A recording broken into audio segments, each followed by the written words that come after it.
अब हम गरीबी के प्रकार के बाद हम गरीबी के भारत में और पूरी दुनिया में गरीबी को लेकर कौन कौन से कारण हैं, कॉजेस हैं, रीजन है, वो समझने का प्रयास करेंगे।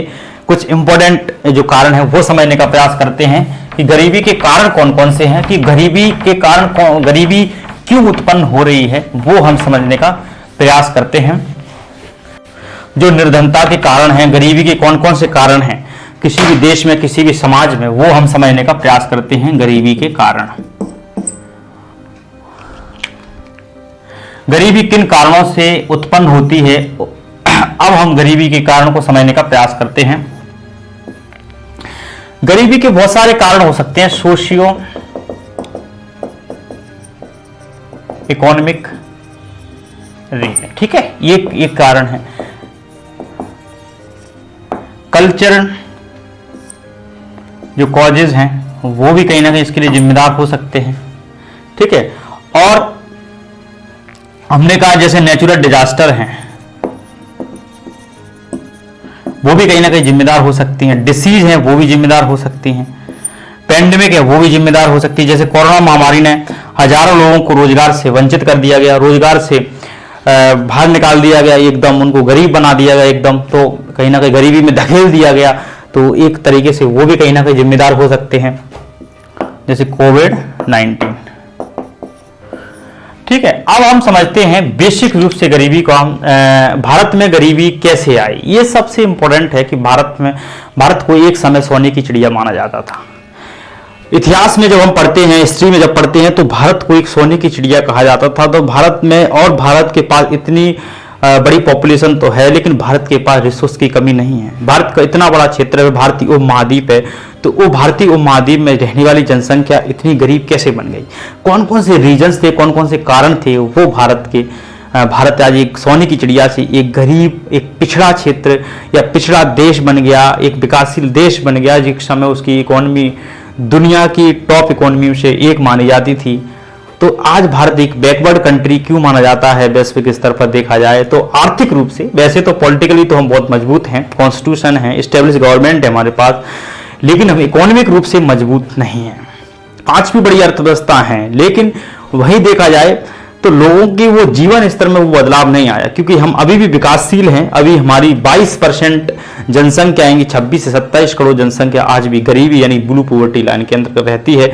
यहाँ पे 19 करोड़ जो लोग हैं रात में भूखे सोते हैं, दिन एक रात में भूखे सोते हैं, जिनको रोटी नहीं मिलती है। तो ऐसी स्थिति में भारत के सामने, और ग्लोबल हंगर इंडेक्स में हमारी स्थिति ठीक नहीं है। 116 देशों में 106, 107 ऐसी रैंक रहती है। और वहीं देखा जाए जो ग्लोबल मल्टी पॉवर्टी इंडेक्स में भारत की 62वीं रैंक रहती है 107 देशों में। तो कहीं ना कहीं भारत को अभी भी गरीबी से लड़ने की आवश्यकता है, ठीक है। तो ये गरीबी के कारण क्या है भारत में, वो समझने का प्रयास करते हैं। देखो, सबसे पहला कारण है भारत में औपनिवेशिक शोषण। औपनिवेशिक शोषण को बोलते हैं कॉलोनियल एक्सप्लॉइटेशन।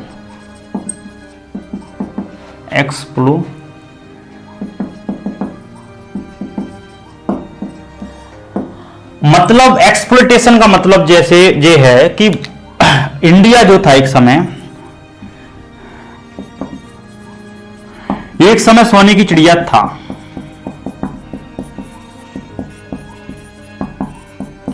लेकिन सोने की चिड़िया एक गरीब चिड़िया कैसे बन गई?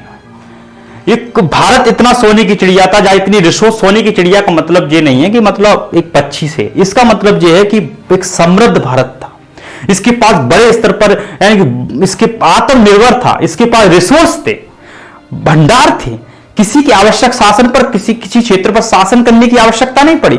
इसके पास खुद आत्मनिर्भर था, संसाधन इसके पास थे, समृद्ध था, विश्व में ख्याति प्राप्त थी भारत को। भारत की इकोनॉमी दुनिया की एक हाईएस्ट इकोनॉमी मानी जाती थी इंडस सिविलाइजेशन से और मुगल काल तक।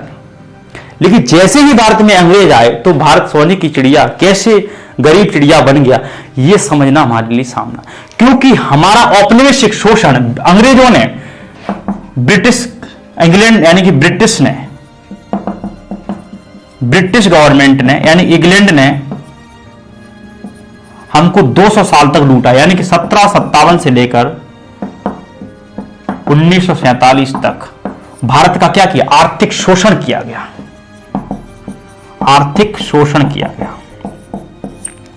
ये आर्थिक शोषण कैसे किया गया वो देखिए, क्योंकि भारत की जो नेचुरल रिसोर्स थे, भारत में जो सरप्लस था वो इंग्लैंड जा रहा था, लंदन जा रहा था। अंग्रेज हमको लूट रहे थे। ये अंग्रेज हमारे नेचुरल रिसोर्स को, प्राकृतिक संसाधनों को, सरप्लस को, हमारी पूरे ठीक संसाधनों को, रिसोर्सेस को यूटिलाइज कौन कर रहा था, हमको लूट कर, हमारे यहां से लूट कर हमारे रिसोर्स को कौन, इंग्लैंड कर रहा था। क्योंकि हम इंग्लैंड की क्या थे, कॉलोनी थे। हम इंग्लैंड के क्या थे, गुलाम थे। और गुलाम एक दिन के गुलाम नहीं, 200 साल तक हमारा अंग्रेजों ने बड़े स्तर पर लूटा, हमारा शोषण किया गया। हम भारत में यहां पर ये लंदन विकसित हो रहा है, सड़कें बन रही हैं, यहां पे कारखाने लग रहे हैं, लोगों को रोजगार मिल रहा है, समृद्ध हो रहा है। लेकिन इधर भारत को देखा जाए तो भारत की आर्थिक स्थिति कमजोर रही है, अकाल आ रहे हैं, फेमाइन आ रहे हैं, भारत में खाद्यान्न संकट भारत में आ रहे हैं। ठीक है, लोग गरीब होते जा रहे हैं, लोग निर्धन हो गए, भूमिहीन हो गए लोग। भारतीय जनता भारत में भूमिहीन हो गए, लैंडलेस हो गए लोग। तो ये हम लोग काम कर रहे थे, मेहनत कर रहे थे, हमको गुलाम बनकर रखा गया था अंग्रेजों के द्वारा। जब हम रिवोल्ट करते थे, हमको अंग्रेजों द्वारा या फिर आंदोलनों को दबा दिया जाता था। तो 200 साल तक हमारा अंग्रेजों ने शोषण किया। तो हमारा औपनिवेशिक शोषण एक मेन कारण है भारत की गरीबी होने का। और ऐसा नहीं है कि अंग्रेजों ने हमको ही लूटा, हमारे ही खुद बड़े बड़े लोग, मध्यम वर्ग था, मिडिल क्लास था, उच्च मिडिल क्लास कह सकते हैं, जो अंग्रेजों के द्वारा तैयार किया गया था। आर्टिफिशियल इंडियन जो थे, आर्टिफिशियल इंडियन जो पीपल्स थे, जो एक तरीके से रक्त से, मस्तिष्क से, रक्त से, ब्लड से, शरीर से, रंग से तो भारतीय से, लेकिन विचारों से पक्के अंग्रेज हुआ करते थे। वो कहीं ना कहीं भारत में रहकर भारतीयों को ही लूटते थे, अंग्रेजों के लिए काम करते थे। बड़े बड़े जमींदार इसके अंतर्गत आते थे। जब हम पढ़ते हैं ब्रिटिश सरकार की आर्थिक नीति, बड़े बड़े किसान इसके अंतर्गत आते थे, बड़े बड़े लैंडलॉर्ड इसके अंतर्गत आते थे, बड़े बड़े बिजनेसमैन, व्यापारी लोग अंग्रेजों के साथ मिलकर भारत का सामाजिक आर्थिक शोषण करते थे। भारत की जनता के लिए, भारत की जनता को अकाल, खाद्यान्न संकट, गरीबी, निर्धन, भूमिहीन में धकेल दिया गया, उसको गरीब बना दिया गया। अकालों से बंगाल में अकाल पड़ रहे हैं, हजारों लोग, लाखों लोग मर रहे हैं, लोगों के पास खाने के लिए अनाज नहीं है। लेकिन ये मध्यम वर्ग, लैंडलॉर्ड जो लोग थे, जमींदार लोग थे, वो अपना बिजनेस चमका रहे हैं, व्यापार कर रहे हैं, लंदन में अंग्रेजों के साथ रहकर मजे कर रहे हैं। लेकिन ये कहीं ना कहीं भारत की जनता गरीब क्यों है, उसका एक मेन कारण है कि हमारा 200 साल से अंग्रेजों ने लूटा। और इसमें अंग्रेजों को लूटने में भारतीयों की एक बहुत बड़ा योगदान, अंग्रेजों हमको लूट रहे थे, उसमें भारतीय लोगों का भी एक बहुत बड़ा योगदान है।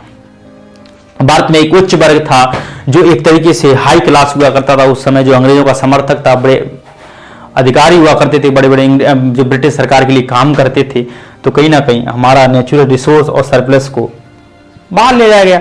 अब वैसे इसको अभी हम वैसे मैंने कहा तो आपको ठीक नहीं लगेगा, लेकिन इसको विस्तार से इसी चीज को, औपनिवेशिक शोषण को विस्तार से एक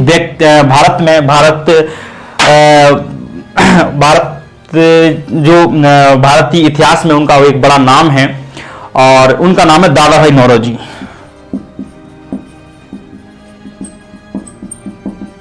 आरपी दत्त। इन दो व्यक्तियों ने धन की निकासी, यही जो आर्थिक शोषण को, यानी कि जो औपनिवेशिक शोषण को आर्थिक शोषण करते उसको धन की निकासी कहा। मतलब जो ब्रिटिश गवर्नमेंट थी या ईस्ट इंडिया कंपनी कह सकते हैं, ईस्ट इंडिया कंपनी जो है हमारे नेचुरल रिसोर्स को इंग्लैंड या फिर लंदन में बेच रही थी और हमारे सरप्लस को ले जा रही थी, तो इसी को धन की निकासी कहा। धन की निकासी। यानी कि wealth of drain of wealth, क्या कह सकते हैं, drain of wealth, sorry drain of wealth, तो धन की निकासी।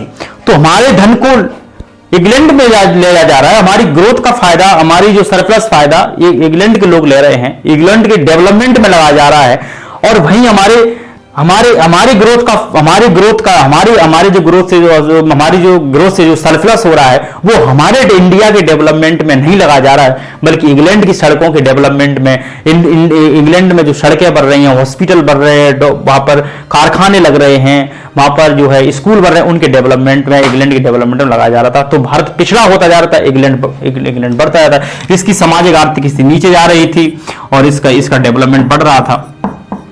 तो आरपी दत्त और दादाभाई नौरोजी ने धन की निकासी का कंसेप्ट किया गया, कहा कि आप जो है आर्थिक हमारा शोषण कर रहे हैं, इसलिए सबसे पहले भारत में आर्थिक राष्ट्रवाद की आग लगाने वाले दादाभाई नौरोजी थे। तो भारत के लोगों को पता ही नहीं था कि अंग्रेज हमको लूट रहे हैं, लेकिन दादाभाई नौरोजी ने अपनी नीतियों के माध्यम से ऐसे परिभाषित कर दिया, ऐसे डिफाइन कर दिया कि अंग्रेज हमको लूट रहे हैं और अंग्रेजों को बहाना जरूरी है और अंग्रेजों और ब्रिटिश शासन को भारत में समाप्त करना बहुत जरूरी है। इसलिए उन्होंने आर्थिक राष्ट्रवाद की एक आग जलाई और उन्होंने एक किताब लिखी थी, poverty and British rule in India, poverty and British rule in India, ऐसी उन्होंने एक किताब लिखी थी। और सबसे पहले गरीबी का आकलन किया गया, राष्ट्रीय आय का जो गणना की गई दादाभाई नौरोजी, इसलिए उनका भी नाम आता है। तो धन की निकासी का सिद्धांत उन्होंने दिया गया। ठीक है, अब देखते, अब औपनिवेशिक शोषण को विस्तार से समझें। वो देखो, अगर आप देखते हैं कि अफ्रीका के जितने औपनिवेशिक शोषण को अगर आप विस्तार से समझना चाहते हैं तो हमें अफ्रीका महाद्वीप है उसको हम समझने का प्रयास करना चाहिए। जैसे अफ्रीका महाद्वीप के अधिकांश कंट्री हैं वो गरीब क्यों हैं? आप देखिए, अफ्रीका महाद्वीप, अफ्रीकन कॉन्टिनेंट में 15वीं सेंचुरी में यूरोपियन शक्तियों का क्या होता है, यूरोपियन शक्ति जैसे भारत में आई, डच, पुर्तगाल, जर्मन, फ्रेंच और इंग्लैंड जैसे बहुत सारी शक्तियां अफ्रीका में भी गई। तो क्या हुआ कि 16वीं सदी में जब ये लोग वहां पर गए, जैसे पुर्तगाली गए पहले, तो ये वहां पे गए जब लोग पुर्तगाली, डच, इंग्लैंड, ये सब लोग वहां पर गए, अपनी कॉलोनी स्थापित की गई, तो इसको लेकर होड़ पड़ी थी अफ्रीका में।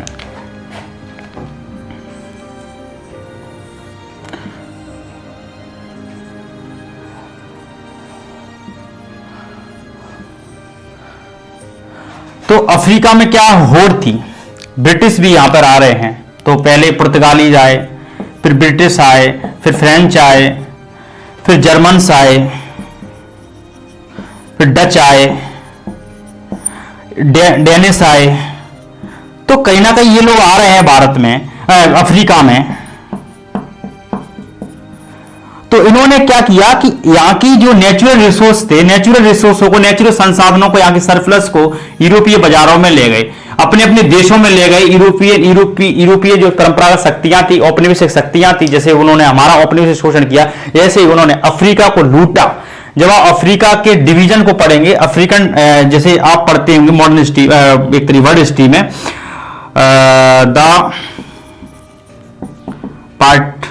द पार्टीशन ऑफ अफ्रीका, या फिर